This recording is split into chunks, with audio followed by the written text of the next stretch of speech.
Blandon here from iRefi Mortgages.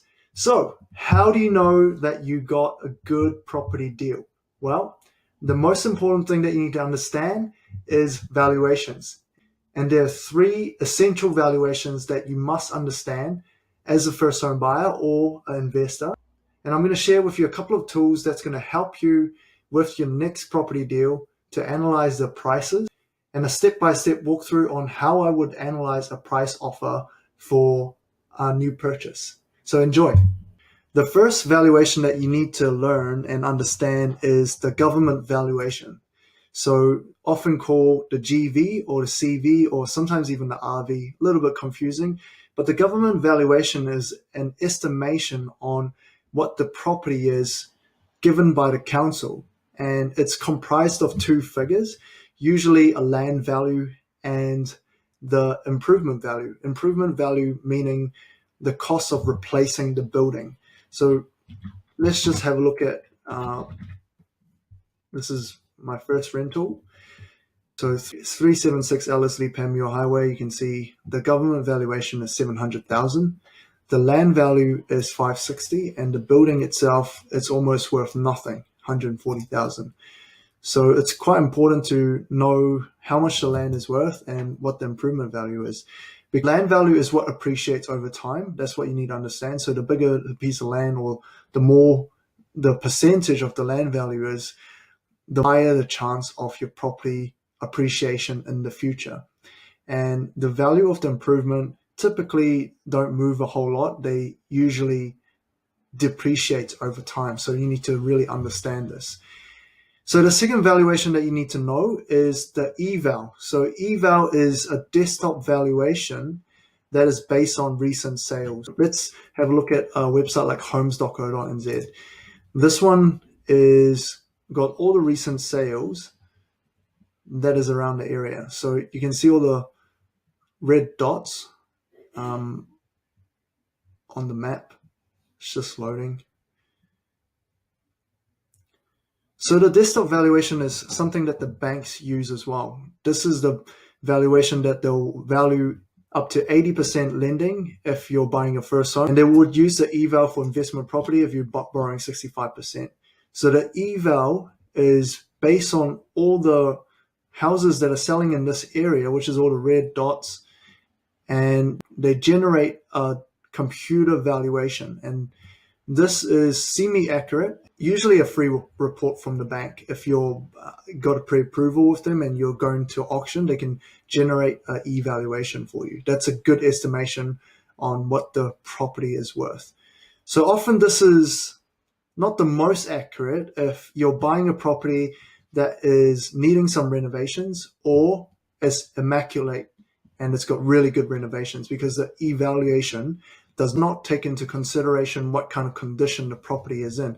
So it's very important to, if you're wanting the most accurate valuation, is the registered valuation. And a registered valuer will go into the property for full assessment. It's a very comprehensive report. And here's an example. Detailed accounts of exactly what's inside the property, as well as talking about the titles, a full market analysis, and comments on the piece of land itself and the building, etc. And typically around $600 to $900, depending where the property is located. And it's very important to make sure the valuer is bank approved. So you can check with your mortgage advisor whether or not they are on the panel. So how do we put this into action, or something that's applicable? Let's look at a property over here. It's a property that I'm looking at the moment, and I'm going to show you how I would analyze what I would pay for it. And this is very subjective because people analyze their properties differently. And for me, I like to look at a lot of numbers and use comparable data to figure out what I would pay. So 9 Mac Place, this is a property that recently came on the market. It's a 4-bedroom in Papakura. It's currently in a pretty good condition, and you can see it's a nice piece of land there, and it's got an old interior that could do with a renovations. So you can see it's sold as a do-up. So what would I do first? The first thing I would do is I would take the address, 9 Mac Place, chuck in homes, and just see what sort of prices are these houses selling just beside 9 Mac Place. So let's have a look. So 9 Mac Place, you can see all the properties around it sort of selling between that 570 to 600. You can see on this side of the road, it's slightly more expensive. Could maybe to do with it's got better views on the side, and then on this side of the road, it's sort of selling for 560. I haven't been there myself, but that's sort of what I've observed in the past with some of these properties. So this is the first thing I'm going to look at, and I'm going to go ahead and have a look at what the government valuation is. So you can see it's 450 land value and improvement value of 200,000. And I'll also look for recent sales in the area as well. So if I just zoom out, there isn't too many sales around this area, as you can see. It's quite spread out. So it's not going to be super accurate, but you still have some comparable data. The next thing I'm going to do is maybe look at the evaluation. So you have a pre-approval with your bank. You can get it from your broker or your banker. And if you're with BNZ, they don't call it e-value. It's actually called an iVal, which is done through Velocity. It's a slightly different system, but still recent sales, very, very much the same. So on qv.co.nz, if you want a quick sort of report and figure out how much this property is worth, I would suggest taking the home buyers pack, which allows you to have 5 comprehensive report. It gives you the e-value report as well. So I've already purchased one for this property, 9 Mac Place, to show you guys what it looks like. So here's my e-value on 9 Mac Place. So you can see this property, the e-value is 655. And this is the valuation that the bank would take. Now, just because it's 655, that's not the price I would pay due to the condition of the house. Because it's quite old, it needs some repairing, and you probably need to spend quite a bit, to do up the kitchen, depending on what kind of kitchen or bathroom you want to do. And I haven't been to the property yet, so until I go there and figure out what I'm going to spend to fix, I don't have an exact value that I would pay for. But it's a good indication that the property is around 655, and if I get it, below maybe 50 to 100,000, that's sort of where I would start if I'm investing in this property opposed to living in it. And you can see some of the data on the eValue report. It's going to show all the recent sales in the area that's comparable. So this is a very, very good report for you to figure out whether or not you're overpaying.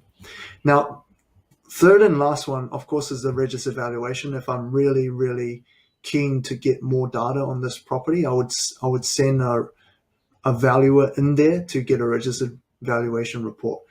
Of course, your agent's going to help you through this whole process if you've got a good, trusted buyer's agent or someone that you know quite well. And the next thing that I'm going to do, something that your real estate agent can do for you is actually do a comparable data report. So they use a software like Property Guru or RPNZ, and what they can do is download the recent sales in the Excel format for you to analyze. So I'm going to show you an example because since this property hasn't had much recent sales in the nearby area, I'm going to spread the radius search to around 750 and to about 6 months. As soon as I press this gives us a spreadsheet of sort of what everything's been selling, and we can download this. This is something that we provide for our clients as well if you're buying a property through us. and we can sort of analyze this data with you. So I'm just going to pull up this report. Now, normally when I pull up this report, the first thing I'm going to do is look at the percentage the properties are selling above CV, just as an estimation. So above CV. And how are we going to do this? We're going to go bracket sales price minus the capital value, and then divided by the capital value.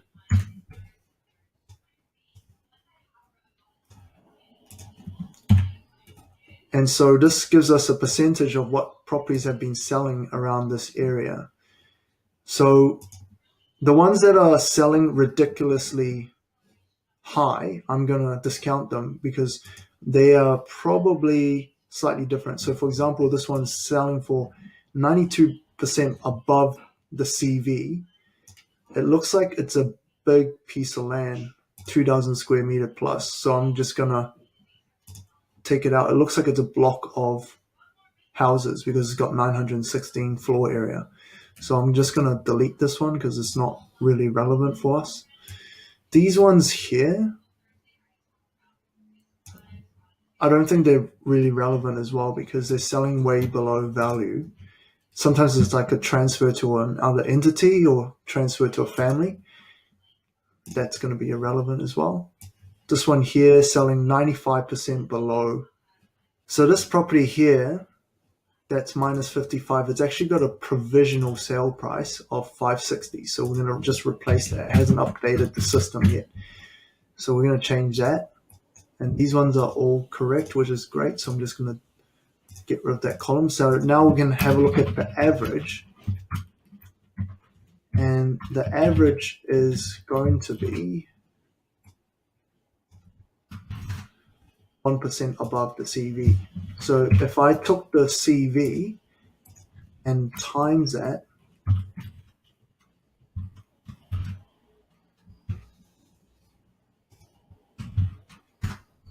that gives me an estimation of sort of what price I'm paying, and this sort of close to the eval. But that's not 100% accurate. So the next thing I'm going to have a look at is I'm going to look at price per square meter. So this is kind of like how much per kg of chicken or whatever meat you're buying, you know, how many are you paying per square meter? So I'm going to just divide the CV, the gross sales price, divide that by the floor area. So this gives us how much per floor area. So I'm just going to change the decimal. So just reduce this, and I'm just going to look at the average. So this is still not 100% accurate. So if we take this figure, this floor area, and we times this by the price per square meter, we're looking at around 600. So this sort of gives us an indication of how much the property is worth, but it doesn't mean that's the price we pay. So to take this step further, I've already done a report over here, and I'll show you guys. So what I've done is I've actually taken the land value and the building value apart. Why is that? Because this gives us a better indication of how much we're paying for the actual piece of land. Now, why did I highlight these red properties here? Because these are more comparable to the property that I'm buying. So you can see these one that says land NA. These are probably unit titles or cross lease. These ones here are freehold, just like the property I'm looking at. So they're more comparable and they're similar size. The other thing that's similar about them is the floor area. The floor area around 200, 160. This one's 170. And then, so I would look at the numbers for these three properties as my reference. You can see these are selling sort of minus 10%, 0.76%, 0.72%. Price per square meter are very, very similar in the 3,000s. This one's on a slightly higher. It's probably in a better condition, I'm assuming, or renovated. So I've also looked up these addresses and I've downloaded some of these property to use as a comparison. So you can see this property here, just showing you as an example. This one is in a very good condition and it's sold for $685. So you can see this property has views, and that's why the land value is slightly higher than the Mac place, which is around $450. So I definitely pay below this price because this one is in a very good condition. And then let's have a look at this property here.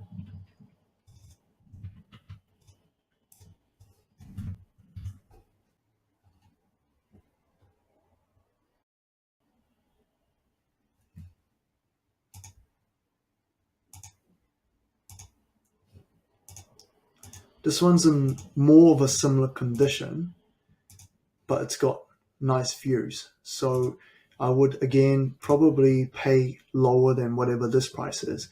Now let's look at 41 Mac Place. 41 Mac Place, I couldn't find the actual listing.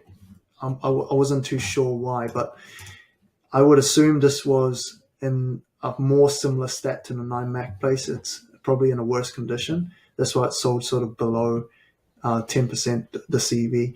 So using these red figures, I've comprised like sort of the value that I would pay for this, sort of between 550 and 616, and I would probably, account for maybe 20 to 30 grand of renovations as well in there.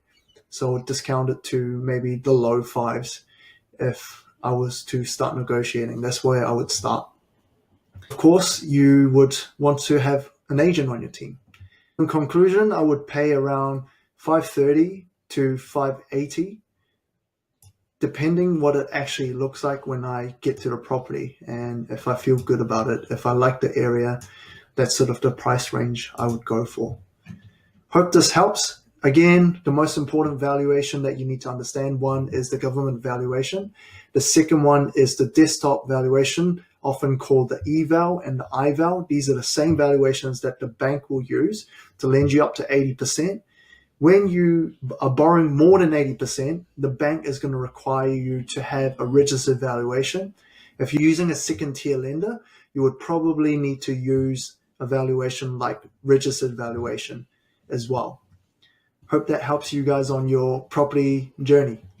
Cheers.